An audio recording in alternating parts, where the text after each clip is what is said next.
Conectate con nosotros. Facebook.com/Ecomedios1220.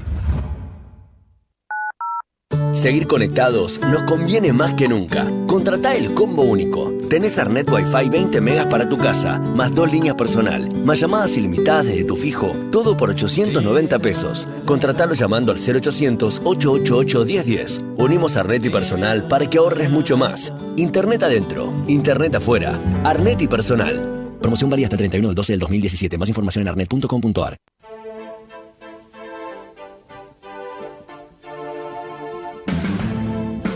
Al derecho y al revés. Las dos caras de la realidad.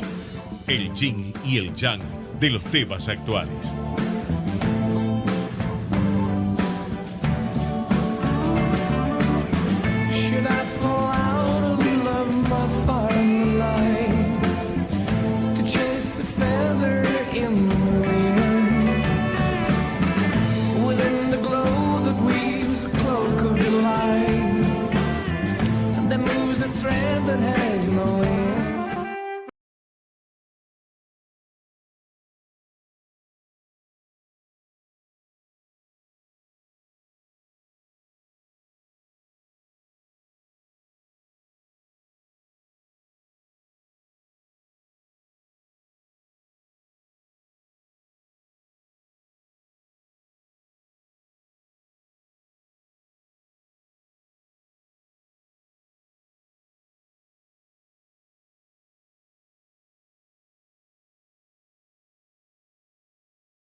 Buenas tardes, ¿qué tal?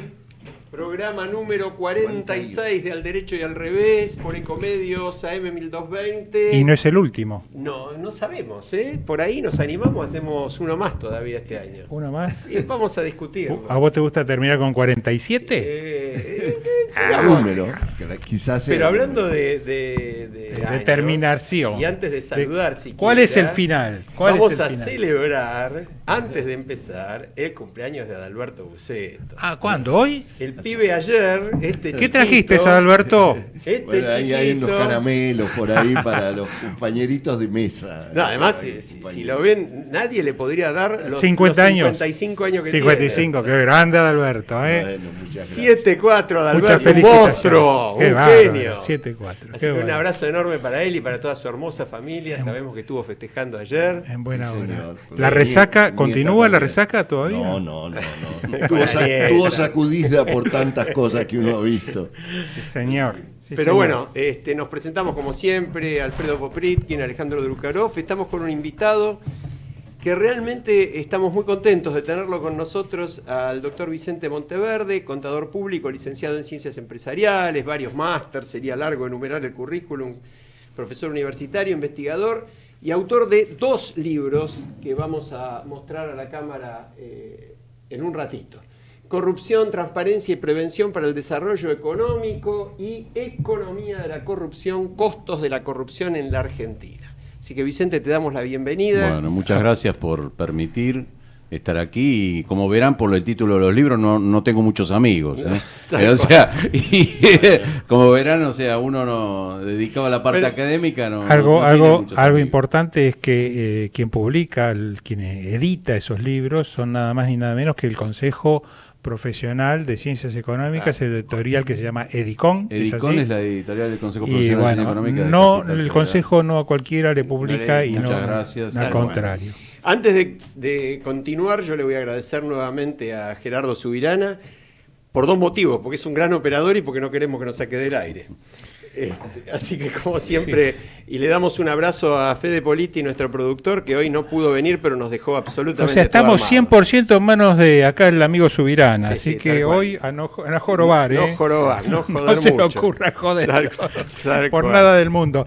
Che, pero no podemos dejar de referirnos de algo que pasó hace minutos en nuestro país y que va a ser, creo que tapa de absolutamente todos los medios Ya es. escritos, ya es, ¿no? es. Bueno, todavía no salió. Claro, ya los de mañana. escritos todavía no salió. Hay algunos que Pero- están imprimiendo pero edición ya- de la noche. Pero sí de los portales de internet, que ¿a qué nos referimos? Bueno, se dispuso el procesamiento con 2 prisiones preventivas y una por ahora no, 2 prisiones preventivas, y estamos hablando de 2 empresarios K, que nada menos que Cristóbal López y Fabián de Sousa, Carlos Fabián de Sousa, su amigo, compinche, socio en sus andanzas, El hombre que manejaba los medios. han sido puestos se dispuso su prisión preventiva y su procesamiento por parte del juez Julián Ercolini hace a escasa una hora atrás.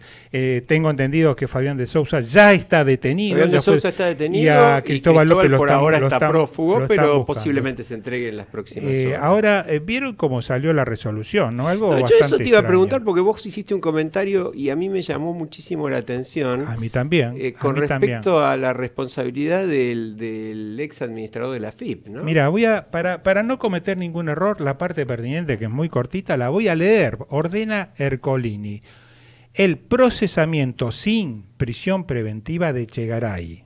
Echegaray, recordemos, es el administrador general de la FIP durante la época kirchnerista y los últimos tiempos, por considerarlo autor del delito de administración fraudulenta agravada por haberse cometido en perjuicio de una administración pública. O sea que en el caso de Echegaray disponen el procesamiento por considerarlo autor del delito de administración. Esto me llama la atención. Pero, y acá está un poco lo llamativo y la diferencia de esta cuestión, denme un segundo que ya lo encuentro. Fíjense qué pasa en el caso de Cristóbal López.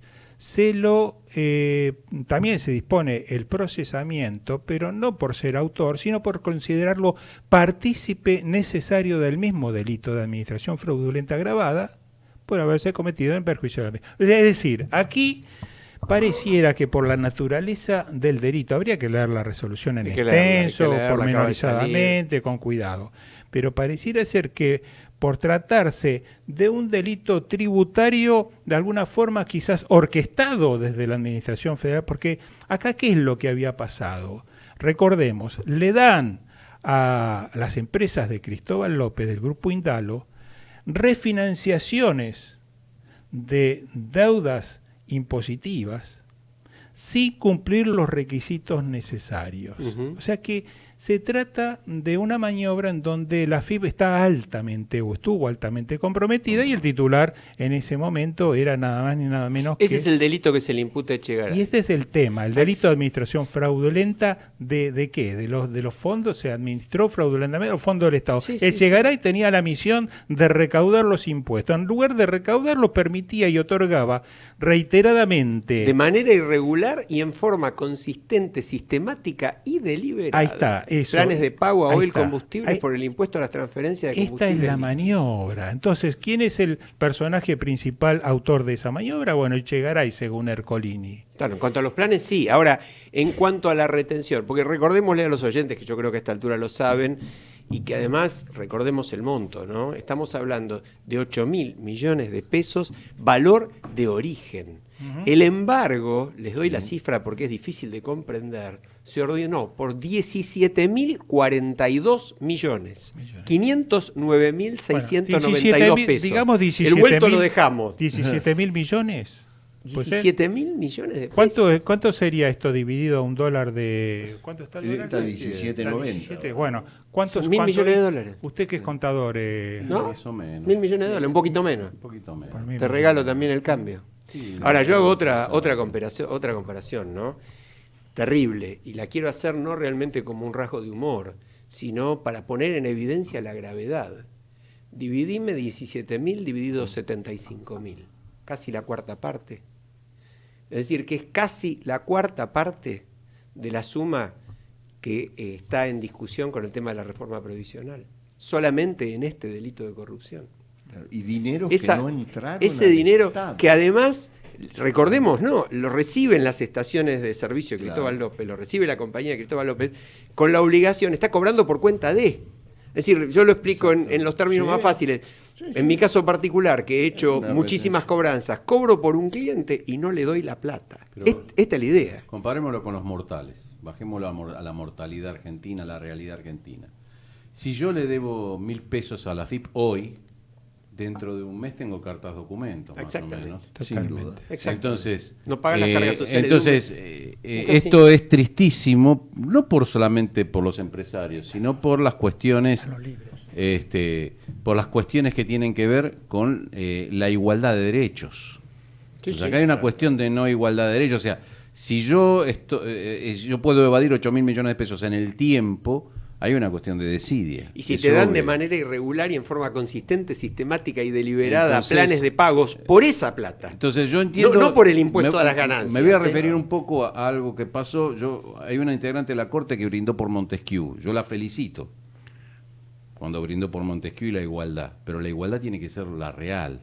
La igualdad entre los mortales, no para unos en algún momento de política y para otros en otro momento político. Bueno, pero algo que me parece que no podemos dejar pasar por alto mientras nuestro operador nos muestra en pantalla la tapa de ambos libros de nuestro amigo invitado hoy Monteverde, contador destacado, que ha hecho un esfuerzo enorme y merece el reconocimiento porque son libros que nosotros también recomendamos desde aquí y de alguna forma invitamos a hojearlo, a leerlo, a comprarlo y ahora que vienen las vacaciones con material de apoyo. Pero ¿a qué va? Y justamente la temática que estamos abordando tiene nada más ni nada menos que ver con la corrupción. Ahora, ese dinero, la pregunta que se puede hacer doña Rosa desde su casa y nosotros desde acá, ¿se va a recuperar?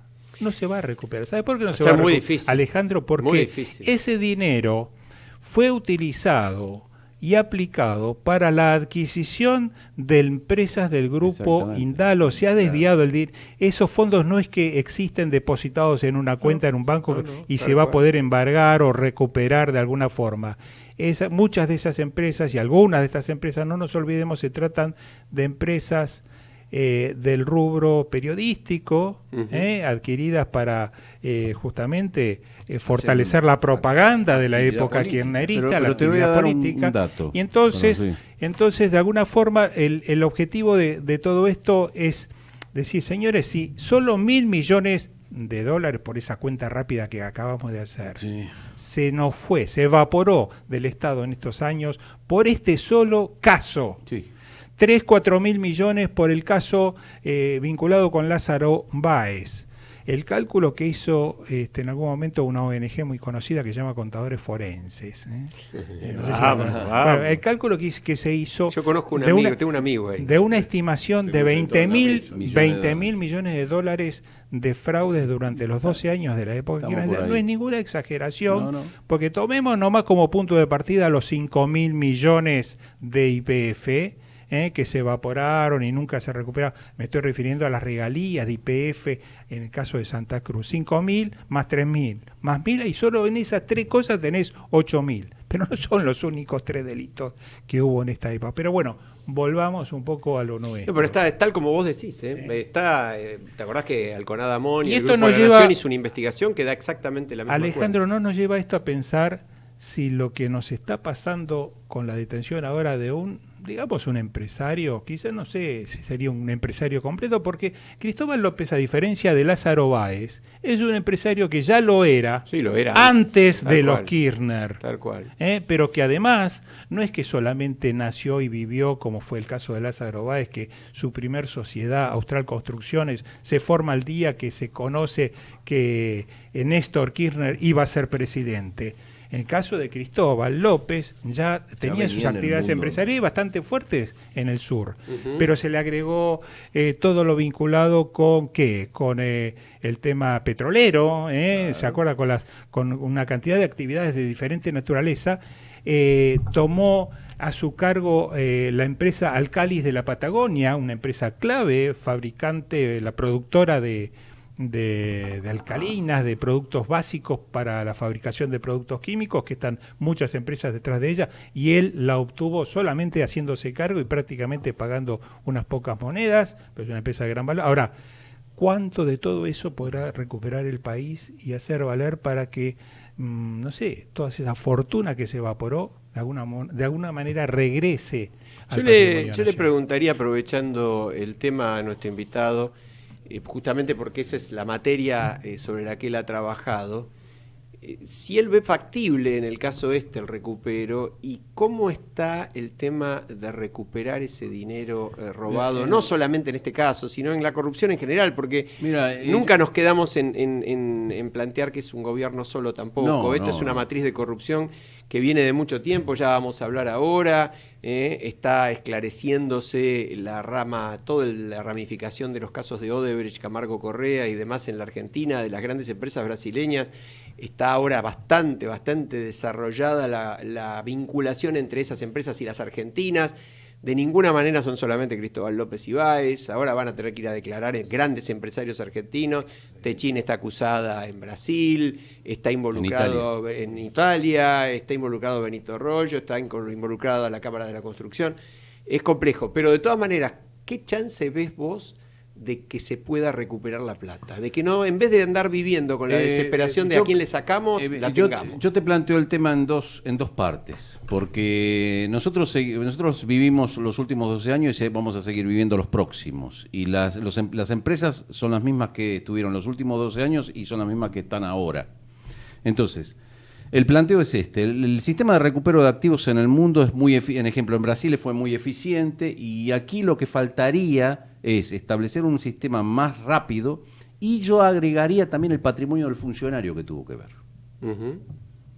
¿Sí? O sea, el patrimonio funcionario en todo sentido tiene que agregarse. Voy a opinar sobre el tema de los 20.000. Por ahí los 20.000 se quedaron cortos los muchachos con 20.000 millones de dólares, porque acá falta, este es el tejido nacional, falta el tejido provincial y falta varios tejidos, porque son entretejidos muy complejos de nivel de corruptela. Ahora, en algún momento hay que barajar y empezar. Hong Kong tuvo un proceso en el 75, y traigo este ejemplo porque tiene que ver, un proceso crónico de corrupción. Lo tuvo Nicaragua muy fuerte, y Hong Kong, que tiene la mejor agencia anticorrupción del mundo, tiene 3 principios, y te dice: vos para atacar la corrupción tenés que atacarla por 3 lados.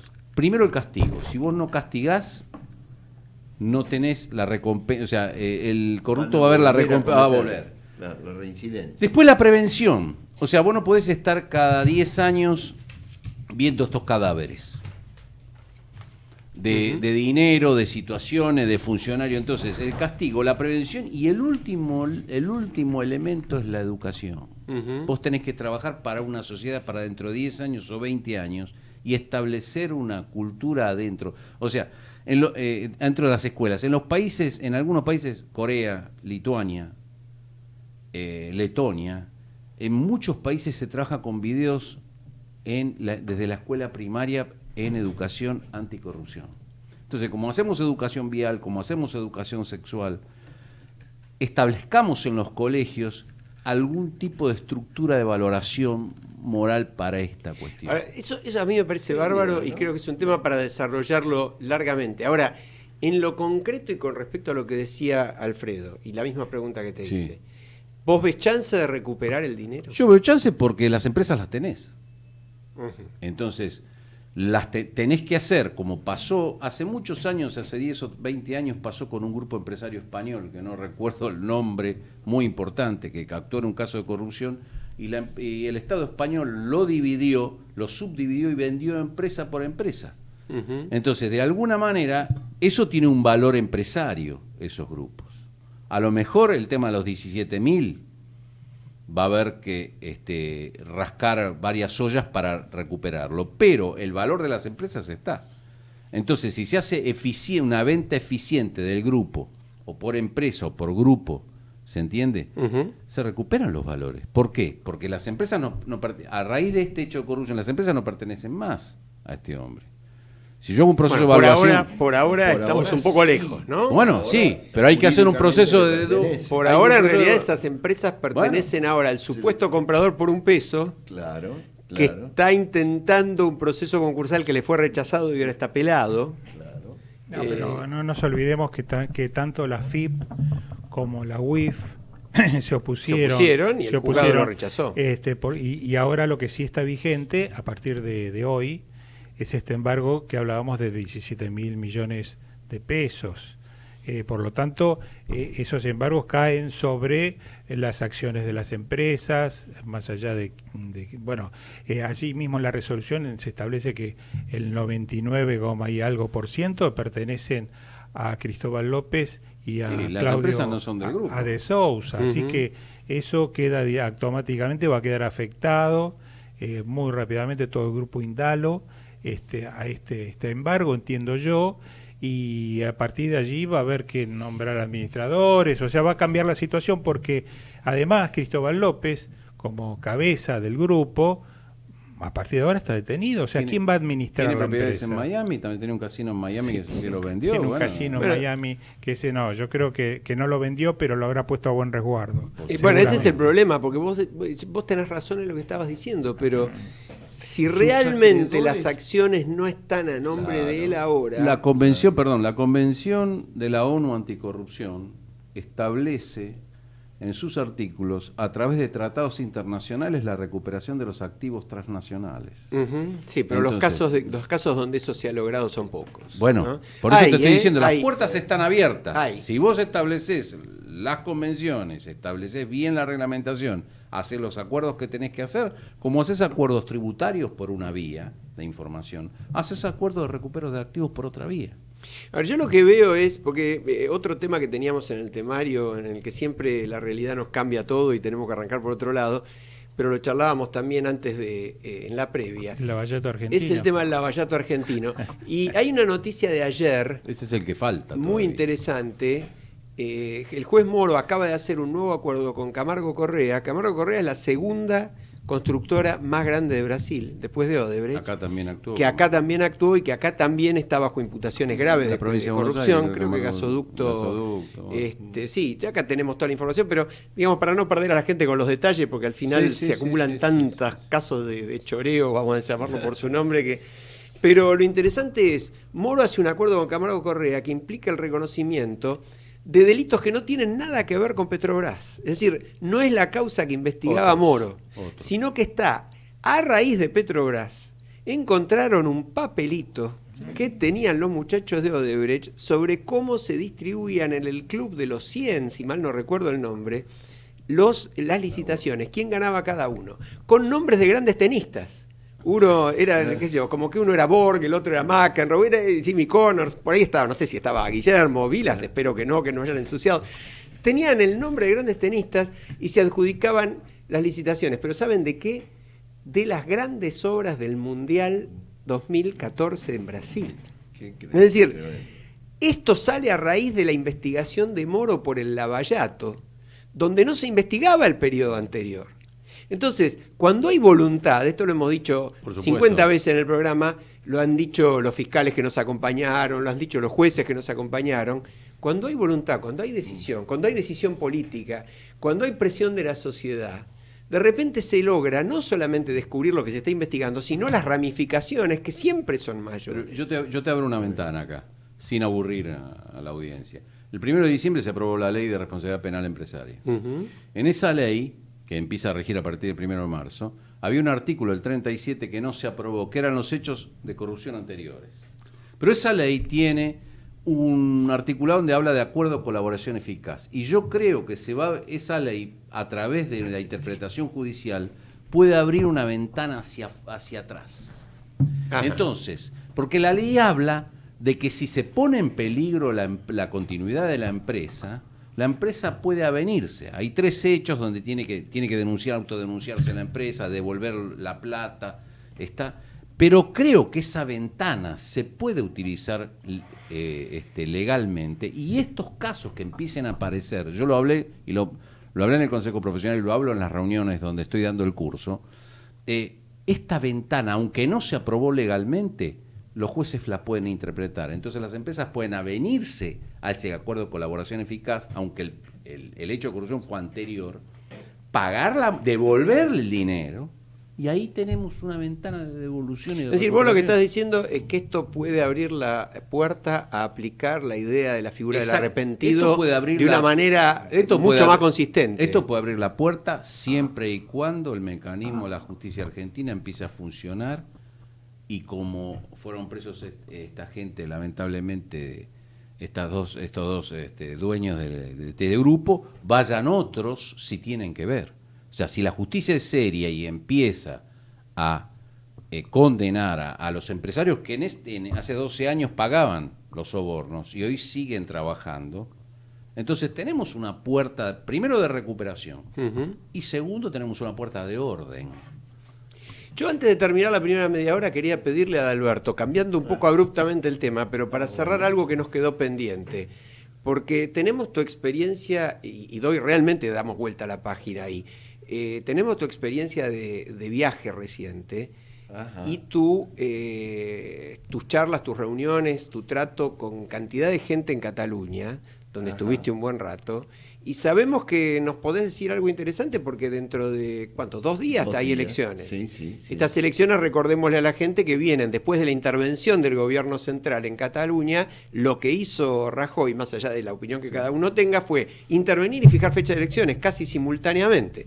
Con lo cual, pasado mañana los catalanes deciden otra vez su Realmente suerte. Hay un respeto por lo que hizo Rajoy, más allá de que estén de acuerdo o no.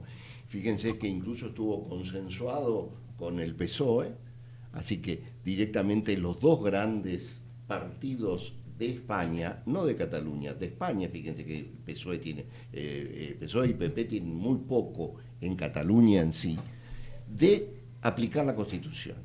Y entonces estaba ese famoso artículo 155 de la Constitución española que les dio la posibilidad al Poder Central de decir, señores, esto está mal, acá vamos a intervenir, pero vamos a llamar inmediatamente a elecciones para ver realmente qué es lo que pasó en aquella elección que tan discutida. Yo te agrego algo y perdón que me inmiscuya. Yo el 1 de octubre estuve en Madrid. Ajá. Pero hay una versión ahí que se esconde, que dice que el tema del movimiento, de la independencia y de todo esto, era una cierta cortina de humo porque había ciertos fenómenos corruptivos que estaban tapados detrás de todo esto. ¿En Madrid o en Cataluña? En Cataluña. En Cataluña. En Cataluña. No, en Madrid hay otros, Sí, hay sí, otros. en Madrid te- pero que también me enteré. En todos lados. Cataluña, De Cataluña. toda manera. Pero ¿cómo la ves? A ver, ¿Cuál es- Alberto, cuál es danos la cuál posta, es la jugate. idea mía? Jugate. Esto es un juego de intereses. Desde ya. Y hay en las distintas autonomías de España algunos privilegiados y algunos que no lo son tanto, y cada uno tiene su bandera para agarrarse. Navarra se agarra de la tradición y de la importancia que tiene, los vascos también se agarran de sus cosas y tienen sus privilegios, y había una carta muy importante que tenían los catalanes, que era ese sentimiento de mezclado con la política de la independencia, con su idioma separado, tan distinto, y sus costumbres que también son de alguna manera más distintas a otras autonomías de España. Y entonces jugaron esta, ¿cómo se llama?, carta del independentismo para ver si les daban algo. El gobierno se ha mantenido firme, les ha dicho, les vamos a llamar a elecciones, se han jugado una carta muy importante, porque fíjense, ¿qué pasa si gana el independentismo? Sí que es probable. ¿Realmente va a Probable. salir? ¿Cuál es tu idea? ¿Qué va a pasar? Mi idea es que no va a ganar, Ajá. no creo que vaya a ganar, esto lo dicen además las encuestas también. Hay gente que está creyendo mucho en Ciudadanos, que es un partido dentro de Cataluña, que no está ni a la izquierda, muy a la izquierda, está más bien dentro de un centro izquierda, y que aglutina bastante cantidad de gente. Y además en la desprolijidad de Puigdemont y de todos los que han llevado adelante el Junts por Cataluña, que para mi gusto a una racionalidad media no van a ser seguidos, ahora ni yo siquiera por los catalanes. Te digo qué dice El País de España hace 7 horas. A ver. Te da la razón porque dice que efectivamente Ciutatán, como se llaman allí, Ciutatán. puede, o Citatán, ¿no? Sí. puede encabezar, pero si encabeza según la encuesta es 23,3. La Esquerra Republicana, que es la izquierda, pero una izquierda moderada catalana, 22,2, que por primera vez superaría por bastante margen al partido más tradicional del independentismo catalán, que sacaría 17,7. El socialismo sacaría el 15,3, el PP sacaría muy poco, y en el medio quedan los anarquistas de la CUP, que son los que de alguna manera terminaron de hacer más extremo el planteo independentista, que apenas sacarían un 6, y el partido de centro-izquierda, que sacaría un 8. Es decir, para el oyente, para que lo agarre fácil, es muy fácil de entender. Es una dispersión del voto es un problema terrible. De representantes dentro del consejo, del órgano de la asamblea, que es la que va a tener que decidir qué hace o qué no hace. Es que así, con estos datos iniciales, hay casi un empate, con una pequeña predominancia de los independentistas sin mayoría absoluta, ¿no? Es decir, casi la misma situación que había antes de la intervención. Y después está la otra idea de todos los otros españoles que dicen cómo los catalanes nos van a resolver si se nos desmembra nuestra nación o no. Solo ellos lo van a resolver. No lo tendría que resolver entre todos. Desde ya es un gran tema. Es un gran problema que se les va a plantear y que, bueno, si no ganan los independentistas, va a quedar ahí tranquilamente puesto, porque esto llevaría a una nueva constitución, llamar a una nueva votación para una constituyente que reformara. Ahora, Barcelona está hermosa como siempre. Muy lindo, realmente bueno. Bueno, nos vamos al corte, gracias. Ecomedios.com AM1220. Estamos con vos. Estamos en vos. Papá Noel te invita a disfrutar la magia de la Navidad en Avenida del Libertador y Avenida Sarmiento. Sorpresas, juegos para toda la familia, fábrica de juguetes y mucho más. Todo gratis. Te esperamos del 8 al 24 de diciembre. Entérate más en buenosaires.gov.ar/disfrutemos-BA. Buenos Aires Ciudad. Vamos, Buenos Aires. Descarga gratis de tu celular la aplicación Ecomedios. Podés escucharnos en vivo, informarte con las últimas noticias y entrevistas en audio y video. Búscala y bajate la aplicación Ecomedios. Podés vernos en vivo en ecohd.com.ar. Conectate con nosotros. Contestador 5-254-2353. Seguir conectados nos conviene más que nunca. Contratá el combo único. Tenés Arnet Wi-Fi 20 megas para tu casa, más 2 líneas personal, más llamadas ilimitadas desde tu fijo, todo por 890 pesos. Contratalo llamando al 0800-888-1010. Unimos Arnet y personal para que ahorres mucho más. Internet adentro, internet afuera. Arnet y personal. Promoción válida hasta el 31 del 12 del 2017. Más información en arnet.com.ar.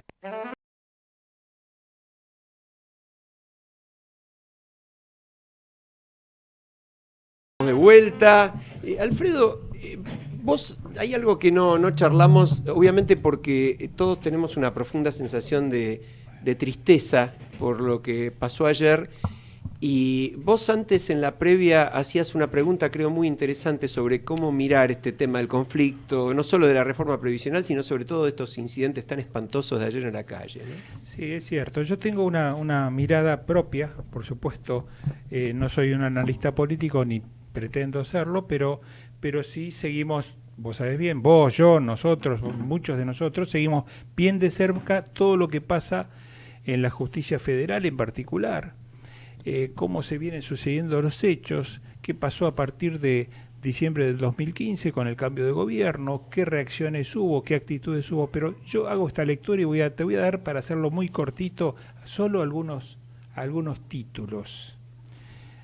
Con la asunción de Macri no hubo traspaso de mando. Allí se mostró un poco la hilacha, la actitud, esto nos diferencia ya muchísimo con muchos países, pero en particular el que tenemos más cercano, lo que pasó ayer, antes de ayer, en Chile, estos días. Vergonzoso, tenemos un país de vergüenza. Pero esto no pasa porque la gente digamos, es mala o es buena, sino que hay algo, hay un trasfondo. Se veía venir lo que después vino y hoy se está transformando en una cosa cotidiana, que es un aluvión de causas penales gravísimas por diferentes delitos, lavado, asociación ilícita, fraude al Estado, corrupción en general, pero con una particularidad que nunca la habíamos vivido en la Argentina, una cantidad de detenciones. Se vino una, se vino dos, empezamos por 21. 21, yo había contado 19, no sé, está bien, Eso, yo te creo, pero eso dice la tapa, con las dos de hoy, 21. Pongamos que son 21, pero no son cualquier 21. Claro. Son las personas y piezas importantísimas que estaban alrededor de ¿quién?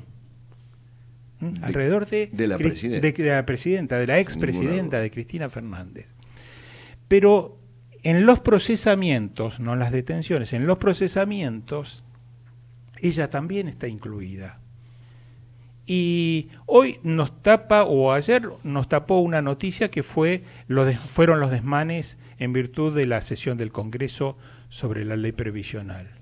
Hoy nos tapa una noticia que es la que acabamos de comentar, que es la detención, la disposición de la prisión preventiva de Cristóbal López y de el procesamiento Sousa. de Echegaray. Y el procesamiento de Echegaray. Pero claro, cuando uno escucha detenciones parece que esto es mucho más delicado, y realmente todo es delicado. Pero ayer, en medio de la convulsión y de la piedrada que se armó en el Congreso, allí en las adyacencias, resulta que se dispuso enviar a juicio oral, y esto fue otro juez, ¿no? Otro juzgado. Esto fue un pedido de los fiscales, de enviar a juicio oral una causa importante en la cual Cristina está muy involucrada junto con otras personas allegadas a su entorno, ¿no es cierto?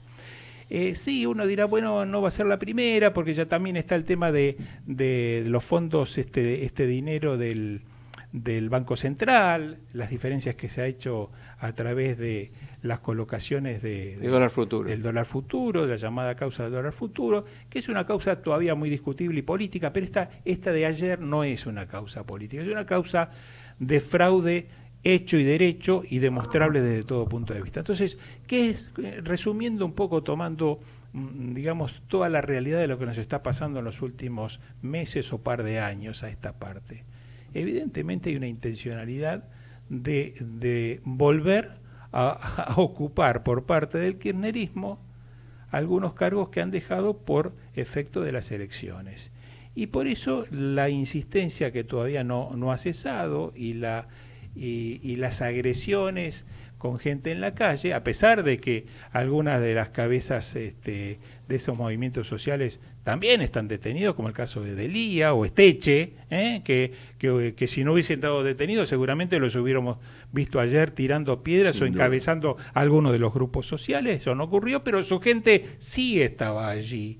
Es decir, que vos relacionás... Para mi modo de ver, esto tiene una íntima relación. ¿Por qué digo esto? Porque en realidad, si bien bajarle un solo centavo a un jubilado a través de una norma que se está proponiendo y discutiendo en el Congreso no es bueno, pero no merece o no mereció, a mi modo de ver, la gravedad de hacer un planteo como el que hubo y una movida a nivel nacional con la CGT detrás, con la movilización social detrás. En otras circunstancias, si la cuestión hubiese sido a la inversa, si la propuesta de reforma legislativa hubiera sido en época kirchnerista, esto no hubiera pasado.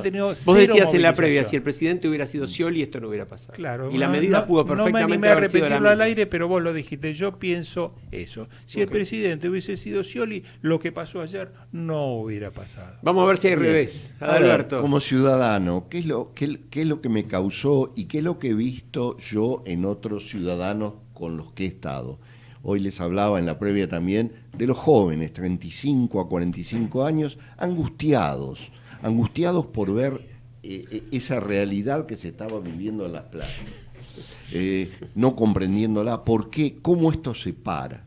Bien, ¿cuál es mi idea? Mi idea es que salir del populismo no es gratis. todos vamos a pagar la salida del populismo. En el derecho y el revés me dirán, ¿estamos saliendo del populismo? ¿Ustedes creen que estamos saliendo del populismo?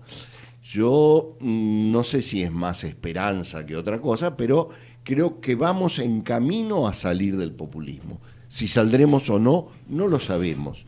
Pero todas estas cuestiones de soliviantar el pueblo, de lo que sucedió el jueves pasado en el mismo recinto del Congreso, que es lamentable, de políticos experimentados como Moró y que no vienen de partidos populistas, ahora sí se cargó dentro del populismo. Pero digo, después de que vimos todo eso, yo estoy pensando de que estamos en el camino que va hacia la salida del populismo.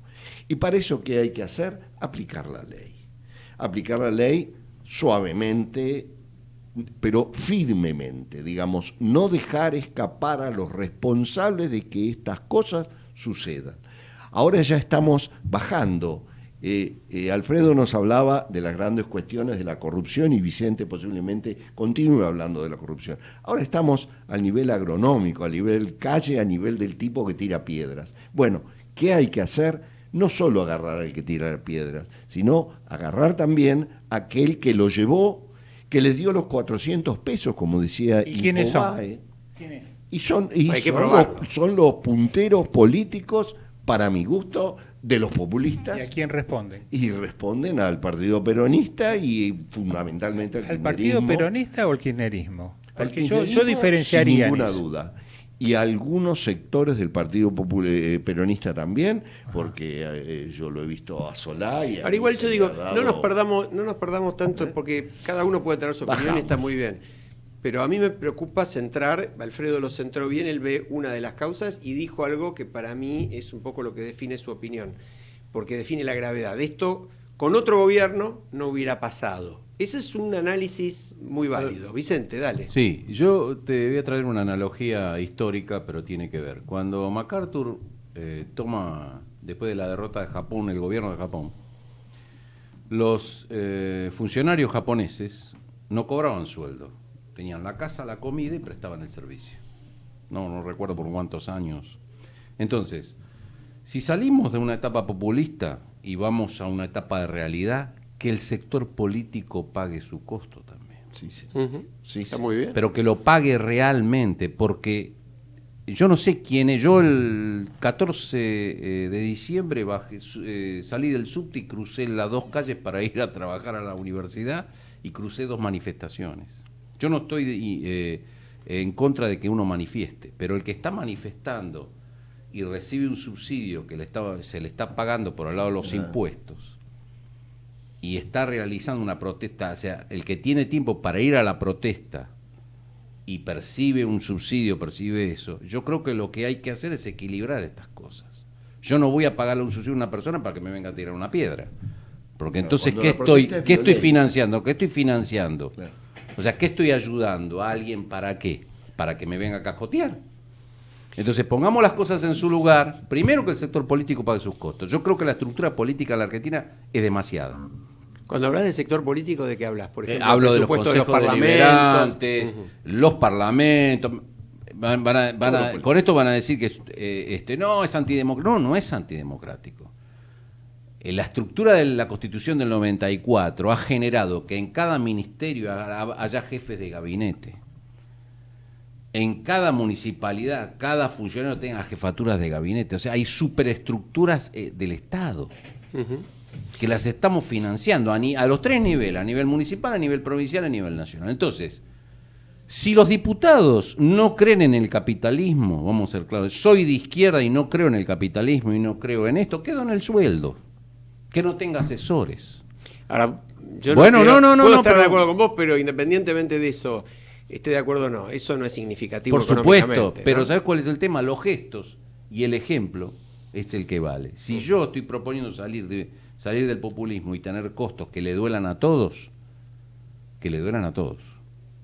Entonces yo no puedo tener un sistema político que sea autónomo, que pase el gobierno, que pase siga estando. que si no es este, es el otro, el diputado va, vuelve, es asesor. Claro. Hay gente Yo que voy vive a- del Estado vos hace te referís 30 años. A los privilegios te Exactamente. referís. No, Claro. privilegios solo no. Yo creo que el estar en el Estado es un privilegio. Sí, sí. Y si yo tengo una Cámara de Diputados y Senadores en la provincia de Buenos Aires, que no sé cuántos asesores tiene y cuánta estructura tiene, ¿por qué la va a tener? ¿Y por qué va a tener una municipalidad la estructura del Consejo Deliberante y los asesores? ¿Por qué? Bueno, parte del intento de restringir todo eso implicó Es el que- desastre del jueves pasado en La Exactamente, Plata. bueno. Pero yo veo tu mirada, trato de Es más sintetizar para sí. seguir. 3 miradas.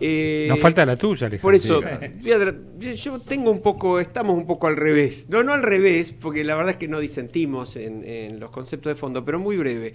Yo veo dos problemas. Coincido con Alfredo en que posiblemente esto no hubiera pasado con otro gobierno. Casi seguro, diría. Entonces, eso me hace definir algo que me parece fundamental. Esto, yo que no estoy de acuerdo con la ley, porque creo que los fondos deberían haber salido y pueden salir de otro lado, y esto podemos charlarlo en otro momento o Cuestión hacer 2 económica, minutos. en definitiva. Es decir, la decisión política me parece equivocada desde el punto de vista que los recursos debieron haberse salido de otro lado y desde el punto de vista de la oportunidad me parece pésima. Y la Es decir, comunica- me parece un error político. y la Y la comunicación. comunicación también me parece un error. Dicho esto, que no hace a lo que pasó ayer, Alfredo lo dice bien y yo estoy de acuerdo con él, no hace a lo que pasó ayer. Yo creo que lo de ayer es muy grave y va de la mano de sectores muy representativos todavía en la Argentina, que sacaron un 20 y pico % de los votos a nivel nacional, que se han negado a transferir el gobierno, que tienen una consigna que involucra al presidente de la Nación electo democráticamente y que ha ganado las elecciones hace un mes, con lo peor de la historia argentina. Es decir, la consigna Macri basura sos la dictadura es una consigna destituyente en los términos de la doctora Cristina Fernández. Es exactamente destituir, porque alguien a quien uno le dice la dictadura lo está descalificando y está diciendo que no tiene que estar ahí. Y en redes sociales y en la movida es que se vayan. Entonces, frente a ese planteo, lo de ayer, por más que haya sido obra no de la enorme mayoría pacífica que me consta, porque yo pude haber estado también por ahí para protestar por el uso de recursos para no pagarle una parte a los jubilados que no están en condiciones de aguantar este ajuste de la fórmula. Más allá de que habría que haber explicado bien que la fórmula en sí misma, el cambio de fórmula es bueno, no malo. Pero las primeras etapas de aplicación de la fórmula implican una reducción, no jorobemos, como dicen todos los periodistas especializados, hay 70.000 millones de pesos que no se le pagan. Ok, ¿eso está mal? Podemos decir que está mal. Las encuestas dicen que el 70% de la gente cree que está mal. ¿Eso tiene algo que ver con pedir que un gobierno se vaya? No, no tiene nada que ver. ¿Eso tiene algo que ver con ir con un bazooka casero a tirarle a la policía? Con que veamos ese video del dron donde cientos, no 5, no 10, no 20, cientos de gente que obviamente fue a eso, se abalanza al estilo de una guerra contra la policía.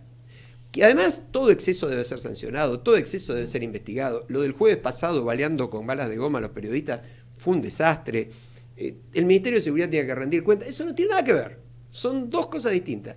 Pero venir a plantear la suspensión de la sesión, Claro. los Eso es intentos antidemocrático. durante 5 horas de prolongar Pero, con el luego- verso de las cuestiones de privilegio Perdón. un debate parlamentario. Esa gente que te está cascoteando es la que vos estás subsidiando. Pero no Porque- tiene.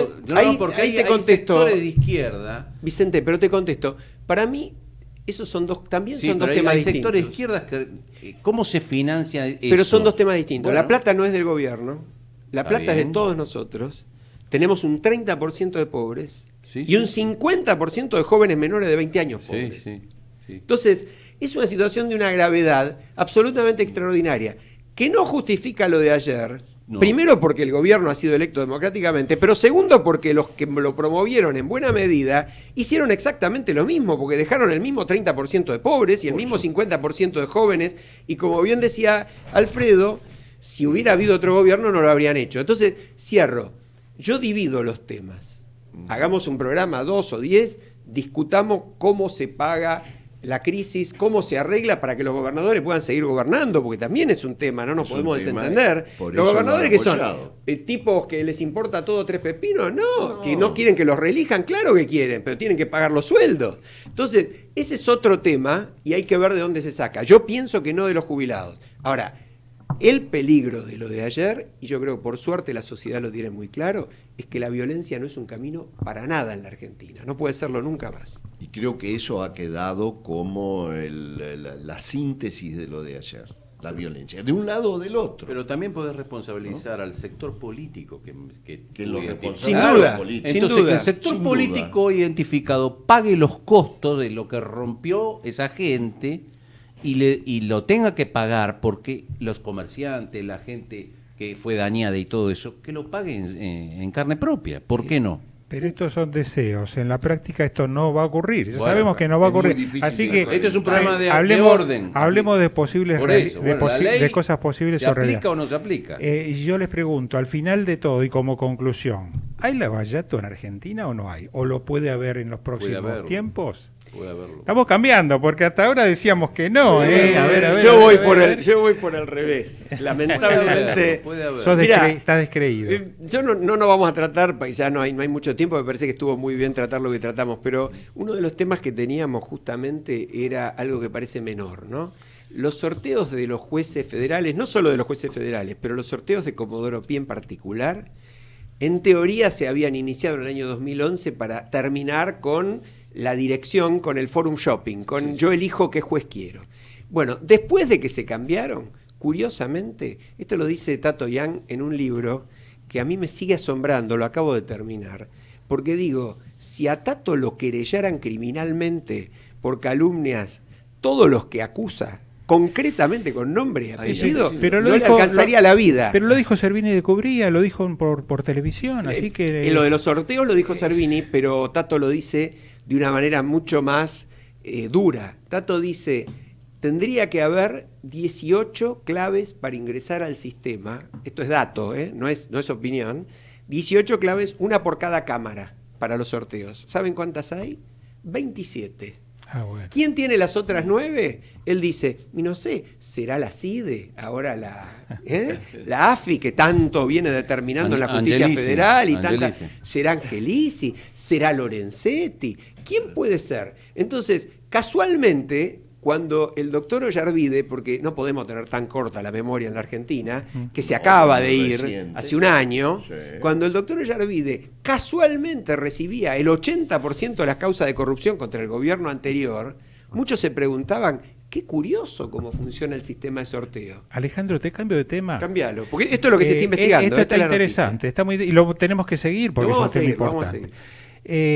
Se abrió estos días otro nuevo tema, un nuevo capítulo, pero esta vez ante los personajes son ministros de la Corte y nada más ni nada menos que uno de los jefes de gabinete, prácticamente de subjefe de gabinete. Estamos hablando de una empresa involucrada que se llama Pharmacity.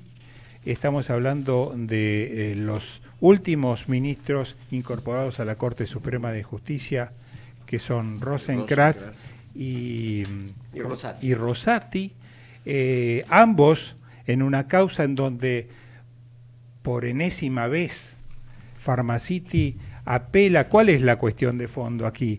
Resulta que Pharmacity viene actuando en Capital Federal, tiene sucursales por todos lados. También intentó hacerlo en provincia. En provincia de Buenos Aires le dijeron, no puede. ¿Por qué? Porque hay una norma que dice que al frente de las unidades farmacéuticas, de las farmacias, tiene que haber un farmacéutico titulado y no una sociedad anónima. No tiene que pertenecer a una empresa, sino tiene que haber una persona física habilitada a tal fin. Bueno, esto fue recurrido ante los jueces en la justicia de primera instancia, le dijeron que no.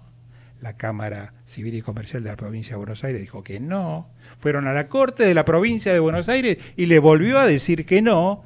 Y ahora, claro, hace poco tiempo fueron a la Corte Suprema de Justicia de la Nación, y la Corte de Justicia de la Nación, bueno, se encuentra con el problema de que resulta que algo ya tuvo que ver con esta empresa el caso de Rosenkrantz en particular, y algo indirecto que tuvo que ver no con la empresa, sino con alguien vinculado con la empresa Pharmacity, también en el caso de Rosati. Igual te hago una salvedad, ¿no? Sí.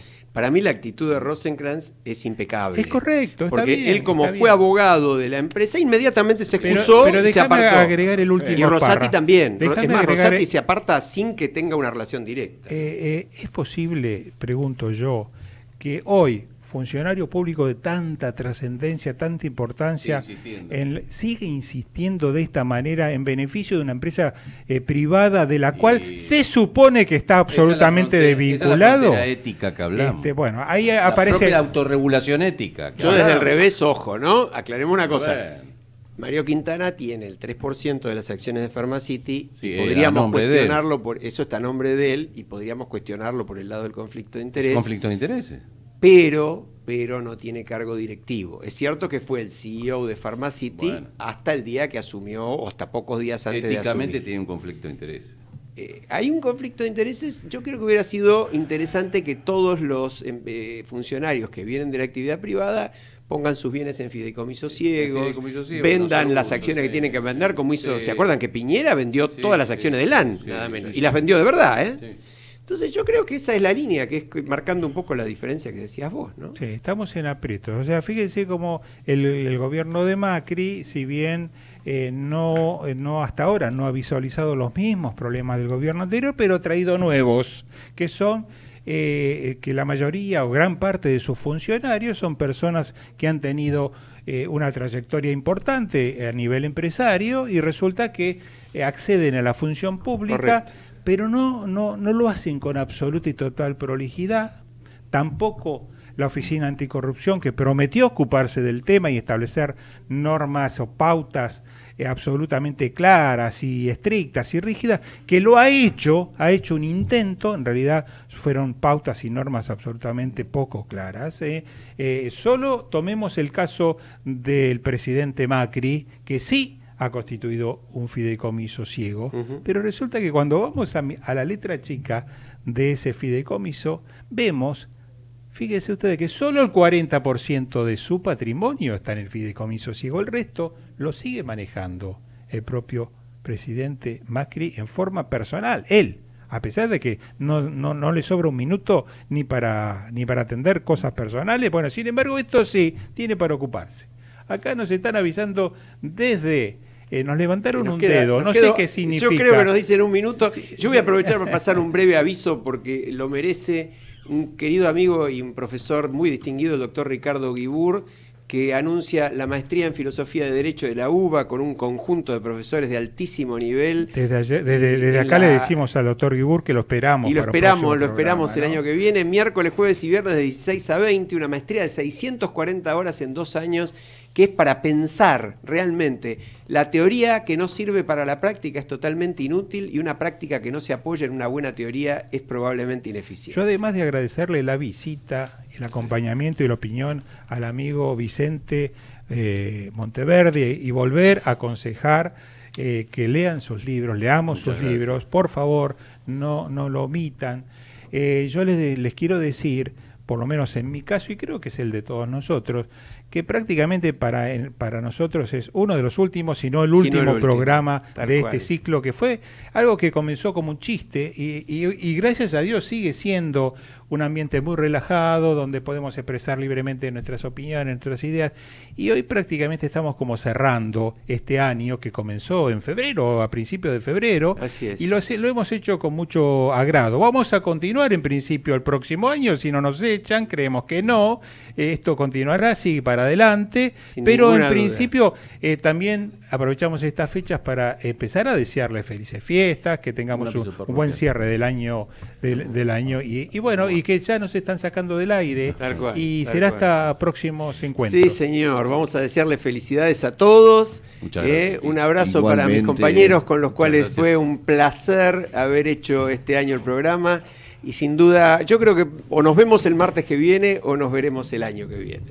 Hasta cualquier momento. Felices fiestas para todos.